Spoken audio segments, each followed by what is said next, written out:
Good day and welcome back to my channel. Today we are going to be broadcasting a new segment called Laura Reports. There is so much that goes on in our world on a daily basis that I want to comment on, and I have a platform with which to do so. So I've decided to create a new segment. Today we're going to be talking about a couple things, but first and foremost in Canadian news, we're going to talk about Justin Trudeau has resigned. I watched his resignation video, which was cringy at best. This man was a drama teacher, and yet he can't act worth shit. He says, that he cares deeply about this country. What a goddamn liar. Everything he put us through over the last 9 years, and now the only reason he's resigning, which he hasn't even done yet, he said, I will resign. I will resign when my party comes out with a new person. So let's get into it. So he's still prime minister. He, in his resignation video, mentioned how much he supported Ukraine, how much he cares about climate change.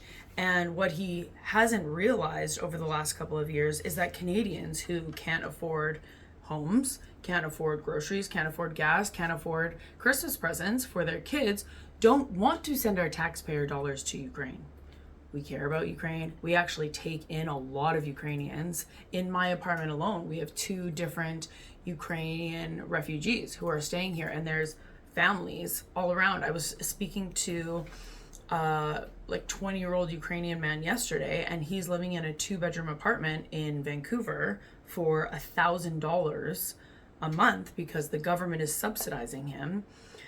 And $1,000 a month for a 2-bedroom. A 2-bedroom is usually about $2,800 a month.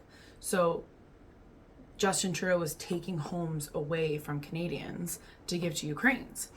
Also, climate change. Now we could go on and on about climate change, and I will make another video talking more in depth about what I believe about climate change. I'm not a climate change denier. I know that climate change exists, but it's definitely not as important and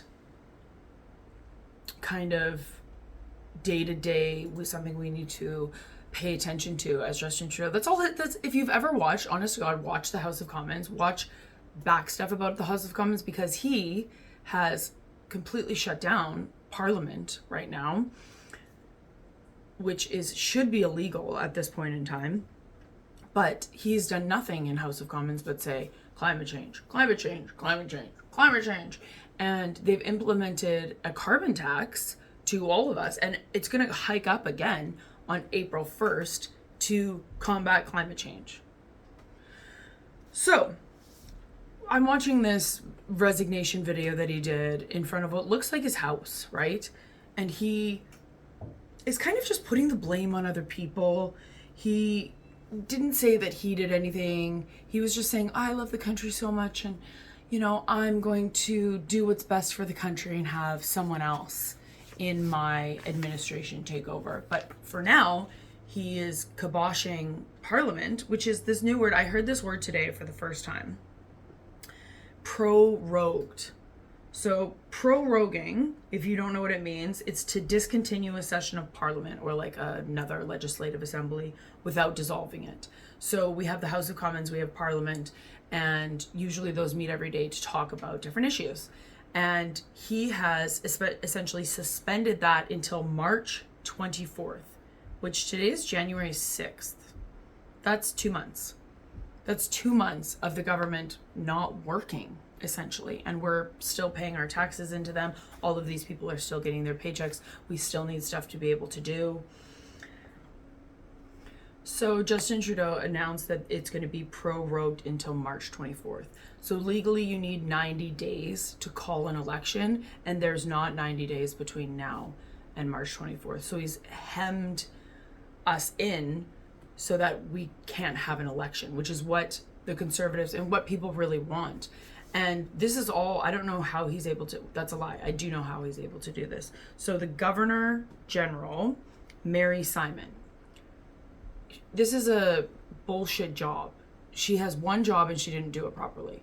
She says yes or no to the proroguing, really, from what the information that I found today is her main job. And today she allowed Justin Trudeau to prorogue when she shouldn't have, because she's in Justin Trudeau's pocket. She's so wrong for this. The Governor General to prorogue Parliament and allow like the Liberal government to escape a vote of confidence is a betrayal of the very system of government that the Governor General has been put into authority to protect, which is just shows another, if you pay attention to the news in the Canadian government at all, is just another line in this list of things that are complicit to putting laws in place to benefit people who are working in the government, to make sure they're getting paid, to make sure they're getting their pensions before they're putting the Canadian citizens ahead of time. And Canadians shouldn't be relieved, because even though Justin Trudeau is going to be out at some point in time, Justin Trudeau 2.0 will be put back in if we don't vote him out.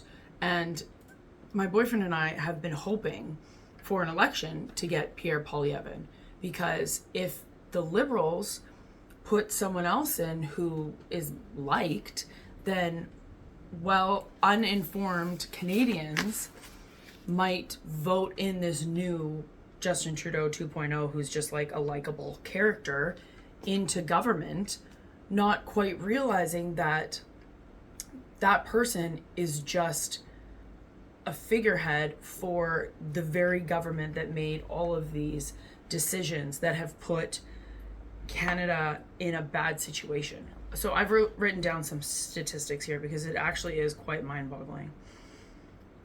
So Trudeau doubled housing costs in the 9 years that he was prime minister. Doubled. It's the worst inflation in 40 years.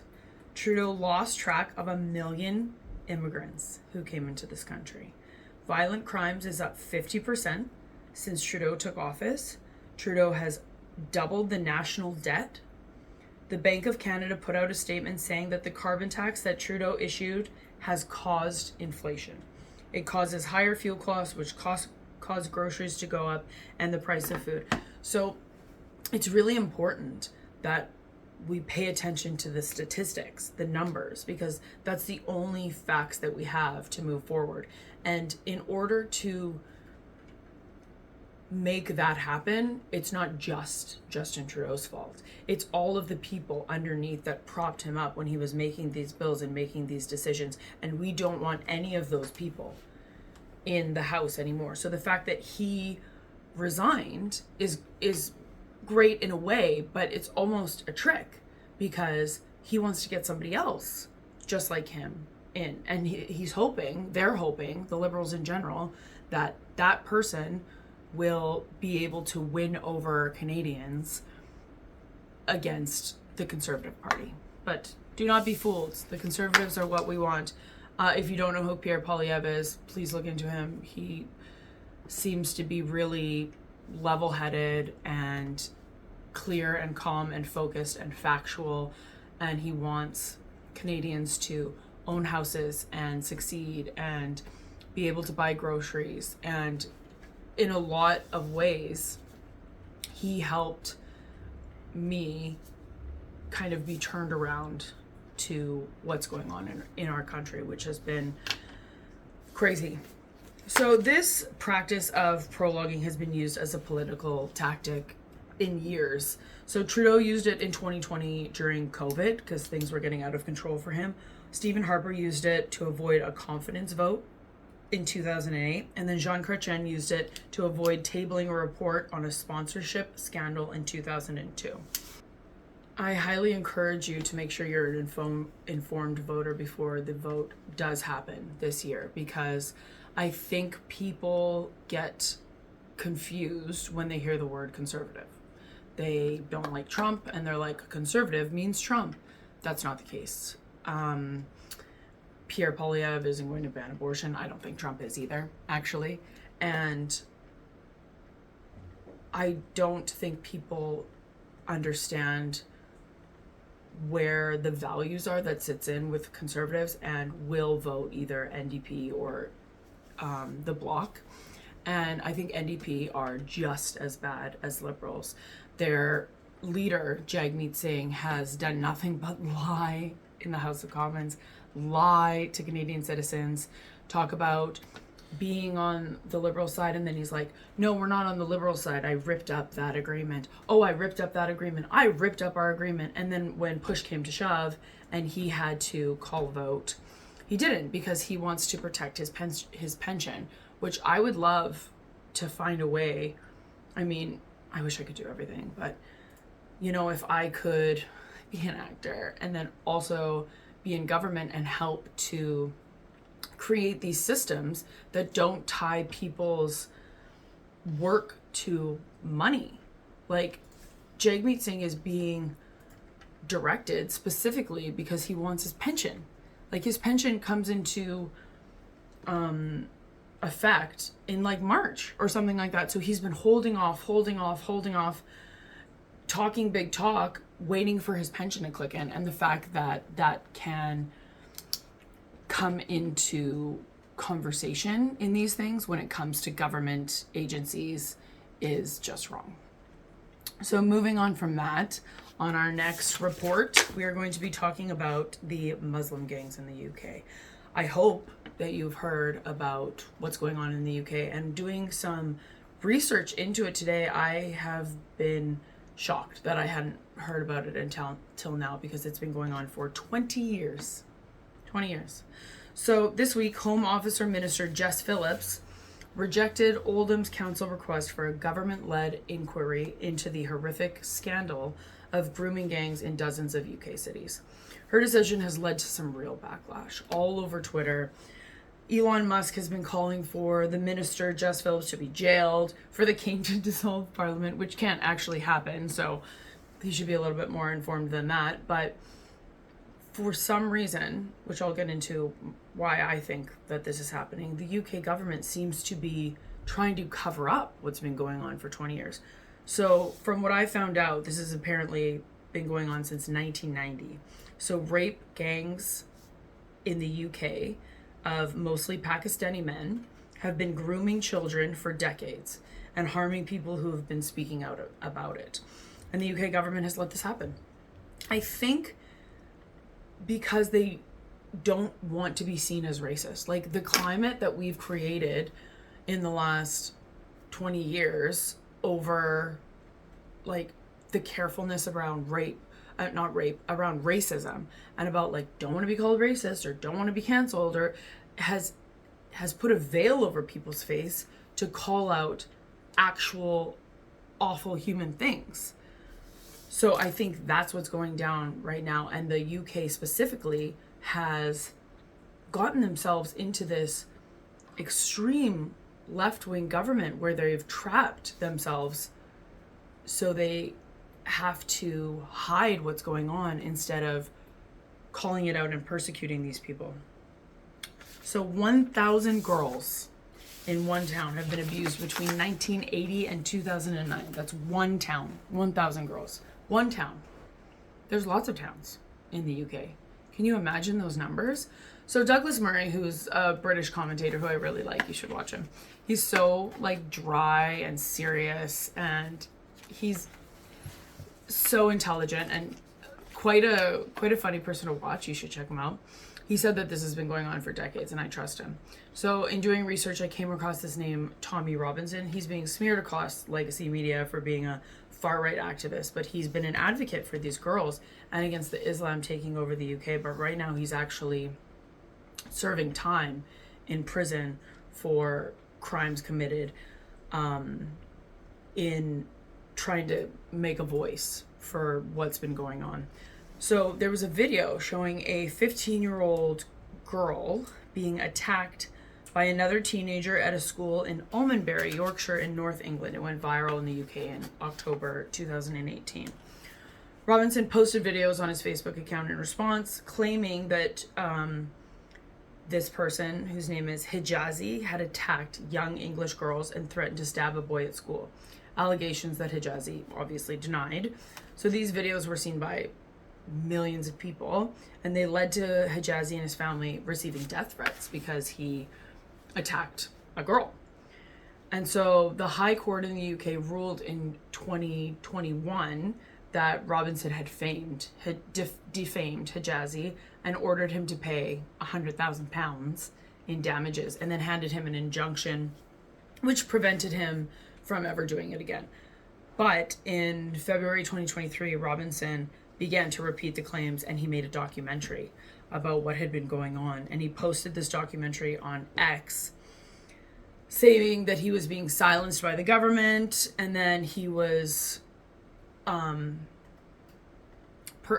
sentenced to 18 months in prison by the Crown Court after he admitted to violating this injunction about repeating the claims that he had like broken when he originally posted that video of the Hijazi attacking this 15-year-old girl. So right now he is in jail for this. So his documentary titled Silence is still up on X. It has 146 million views as of Friday. It has been retweeted by about 100,000 people, including Elon Musk. So Robinson was banned from X. However, he was allowed to return to the platform when Musk bought it. I have found multiple accounts of specific women being assaulted. I'm just going to name a few because this is horrendous. So there's a woman named Anna. All of the names have been changed for privacy's sake, from Bradford, who was in residential care at 14, meaning she didn't have any parents. The state was taking care of her. And she had made repeated reports of being assaulted by these Pakistani gangs. And I found when I was doing research that they don't even call them Pakistani gangs because they don't want to use the word Pakistan because they think it's racist when talking about Pakistani gangs. So they call them Asian, which I thought was odd. I'm not sure, but I'm going to call them Pakistani gangs. So she had repeatedly made reports to the police, who had done nothing about being abused. And then she was taken from her residential care by her abuser and forced to marry her abuser at the age of 14. And her social worker attended the wedding. Let that sink in for a second. She was put in residential care at 14. She was assaulted repeatedly. She made police reports alleging this assault. And for some reason, she was allowed to be married. I don't know about the marriage laws in the UK, but I doubt they'll let a 14-year-old marry someone with which that they had already made reports about being abused by said person. I just think like the UK government has been actively participating in this, and they've been silencing people. Like on X, I saw that one of the police in the UK had stated that they would start arresting Americans who were commenting on all of this. How could they do that? Like, I don't, because the UK has also started to, we're going to get to that later. I'm going to finish what I'm talking about now and we'll get to that later. So there was this young girl named Lucy who died when her abuser had set fire to her home. This girl, who was 16, had been forced to give birth to her abuser's child in the year 2000, which was 25 years ago. This has been going on for 25 years. Asbar Alim Hazar was her abuser's name, and her mother and her sister were in the house and died also when he set fire to her home because she reported him for sexual assault. Another case, one 12-year-old victim told her mother that she was being abused. The mother called the police, and then 8 Pakistani men showed up at their house and said that they would petrobomb the house if they didn't drop the charges. They went to the police to drop the charges and very heavily leaned on the fact that they were being forced to do this, and the police has done nothing. So why is the UK government doing this? I have 2 theories. One is that free speech doesn't exist in the UK anymore because of proponent racism. Like, they've got themselves into this sticky situation where for years and years and years they've pushed this woke agenda that they cannot get out of without some serious hypocrisy, it seems like. The second reason I think that they're doing this is because since 1981, the birth rate has been below replacement. So what that means is that less babies are being born in order to replace the ones that we have. So there's a lie spread around the world that says that there's too many people on the planet. There's not too many people on the planet. There's actually less people on the planet that we need them to be in order for businesses to work, the economy to run smoothly. There's a lot of places in the world that are overcrowded, but in general, as a whole, we don't need to get rid of people. Like, we need more people. We need more people having babies in order for our society to function properly. And so the birth rate has been declining since the 70s in the States, in Canada, and in the UK. And the UK government has stated that in order for their society to function, they have to have 1,000 immigrants brought into the country every year. So that's one of the reasons I believe they're kind of allowing this to happen. What that tells me is people need to be having more babies. We need to stop letting criminals into countries, and families need to have more babies. And in order for families to have more babies, we need the economy to be better. So let's work on the economy and vote Justin Trudeau out. The last thing I have to say on that was that this month in the UK, there was a gentleman named Adam Smith Connor who was arrested and convicted of criminal charges for praying silently near an abortion clinic. He was convicted of defying the 2014 law called the Anti-Social Behavior Crime and Policing Act.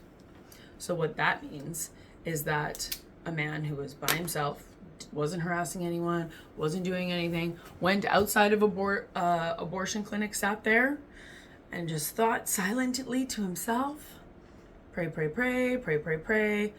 I saw the video, like the police, all police have like video cameras on them. I saw the police, and the policemen were like, I'm so sorry, like, I have to arrest you. And he's like, what? Why? Like, he's like, well, you're praying outside of an abortion clinic. They arrested and convicted of criminal charges a man who was praying. Sounds Orwellian, doesn't it? Yeah, we really need to change all of these things now before we're in 1984. Thanks for listening. I'm going to try to do this again. Hopefully I can get it off its feet. Please like, subscribe, and comment. And I actually started today it's called Buy Me a Coffee. So I'm going to put the link below, and you just click it, and you can support me in any which way you can. Buy me a coffee. The last thing I am going to report on is Zendaya and Tom Holland are probably engaged. The Golden Globes were last night, and she showed up with this gorgeous diamond on her left hand, and she was posing all like this with her lovely diamond on her left hand, and she was in the crowd, and a couple people came up and were like looking at the ring. So that tells me that they're engaged, and we are very happy for both of them. They seem like an amazing couple, and hopefully by the end of 2025 I'll be engaged too. Thank you for listening. Take care. Be well. Bye.